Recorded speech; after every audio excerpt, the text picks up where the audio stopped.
আল্লাহ পাক রব্বুল আলামিন কত যে দয়াময়, আবার তেমনি ভয়ঙ্কর। রহমতের নবী এশার নামাজ পড়ে আম্মাজান আয়েশার হুজরায় ঘুমায়ে গেলেন।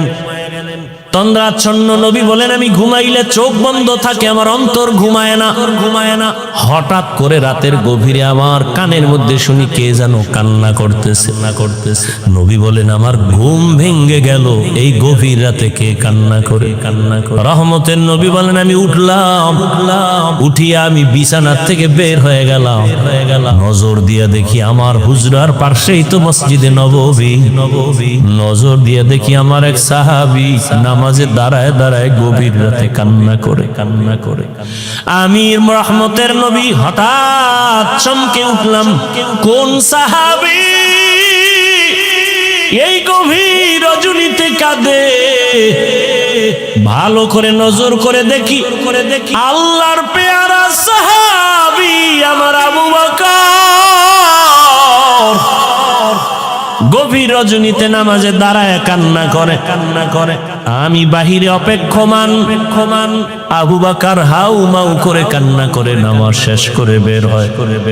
আমাকে দেখে আবু বকর আতঙ্কিত হয়ে গেল। আমি প্রশ্ন করলাম, হে আবু বকর, আপনি গভীর রাতে নামাজে দাঁড়ায় কান্না করলেন কেন? আবু বকর চোখের পানি ছেড়ে বলেন, ইয়া রাসূলুল্লাহ, আল্লাহর আযাবের ভয় আমি নামাজে দাঁড়ায় কান্না করেছি, একটা আয়াত পড়ে কাঁদছি। ইন্নাল্লাহা আশতারা মিনাল মুমিনিনা আনফুসাহুম ওয়া আমওয়ালাহুম বিআন্না লাহুমুল জান্নাহ। আল্লাহ পাক বলেছেন, মুমিনের জান মাল আমি আল্লাহ কিনে নিয়েছি, বিনিময়ে মুমিনকে জান্নাত দিয়েছি। নবী বলেন, আবু বকর এটা খুশির খবর, এখানে কান্নার কি পাইলেন?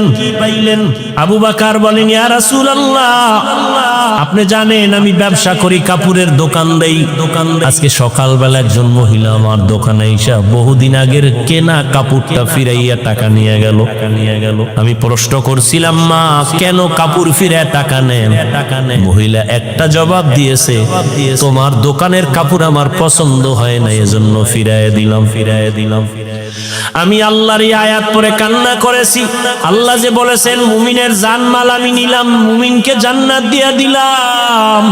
এখান থেকে আমার ভয়, আপনি নবী কিয়ামতের হালাতের বয়ান করেছেন, কত ভয়ঙ্কর হবে কিয়ামতের মাঠ। কিয়ামতের ময়দানে নারী আর পুরুষেরা সবাই উলঙ্গ দাঁড়াবে। সূর্যের গরমে মাথার মগজগুলো ভাতের মারের মতো ফুটবে। জমিনটা তামা হয়ে যাবে। জাহান্নামের আওয়াজে মানুষের কান ফেটে যাবে। এমন এক হালাত হবে, ওই হাসরের মাঠে নবীরা যাদের গুনাহ নাই তারাও কান্না করে বেকারার হবেন। ওই অবস্থার মধ্যে যখন আল্লাহ এক এক করে ডাকবেন, আমি আবু বকরকে ডাক দিয়া যদি আল্লাহ বলেন, হে আবু বকর, আমি জান্নাতের সুসংবাদ দিলাম, কি আমল করেছো? আমি যদি আল্লাহর কাছে পেশ করি নামাজ, রোজা, তেলাওয়াত, ওই মহিলার মতোই যদি আল্লাহ বলেই ফেলে, ও আবু বকর, আমার জান্নাত আমাকে দেও, তোমার জানমাল নিয়ে জাহান্নামে যাও। আল্লাহ কেন বলে, যেইভাবে নামাজ পড়তে বলেছি ওইভাবে নামাজ আদায় করতে পারো নাই। আমি যেইভাবে তেলাওয়াত চাইছি ওইভাবে তেলাওয়াত তুমি আমাকে দাও নাই। আমি যেইভাবে জিকির চাইছি ওইভাবে মুহাব্বতের জিকির আমাকে দাও নাই। মানুষ দেখানো জিকির করেছো, মানুষ দেখানো নামাজ পড়েছো। তখন আল্লাহ যদি বেজার হইয়াই বসেন, আমার জাহান্নাম ছাড়া উপায় হবে না। আর হে নবী, আমি চিন্তা করে দেখলাম, দুনিয়াতে সূর্যের গরম সহ্য করতে পারি না, জাহান্নামের আগুন আরো কত ভয়ঙ্কর হবে, কেমন করে সহ্য করব? এই ভয় আমি কান্না করেছি।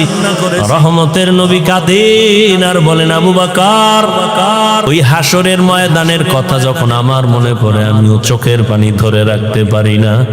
কিয়ামতের ময়দানে কেমন ভয়ঙ্কর অবস্থা হবে যে নবীরা কান্না শুরু করবেন। আমার উম্মতের কি হালাত হবে?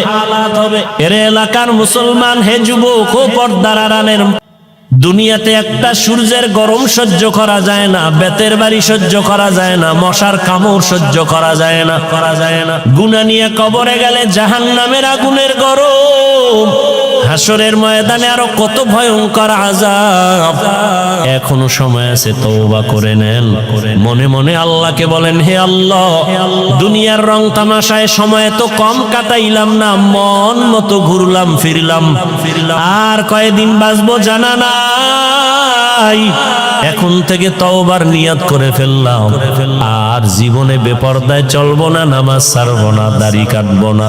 আল্লাহ হেদায়েত না দিল, এই যে বললাম, যেই নবীজিকে এক নজর দেখলে জাহান্নামের আগুন হারাম, যেই রসুলের চেহারা মোবারক দেখলে পেটের ক্ষুধা থাকে না, সেই নবীজিকে 13টা বছর সামনে বসে দেখলো, বয়ান শুনলো, কালেমা পড়ে নাই।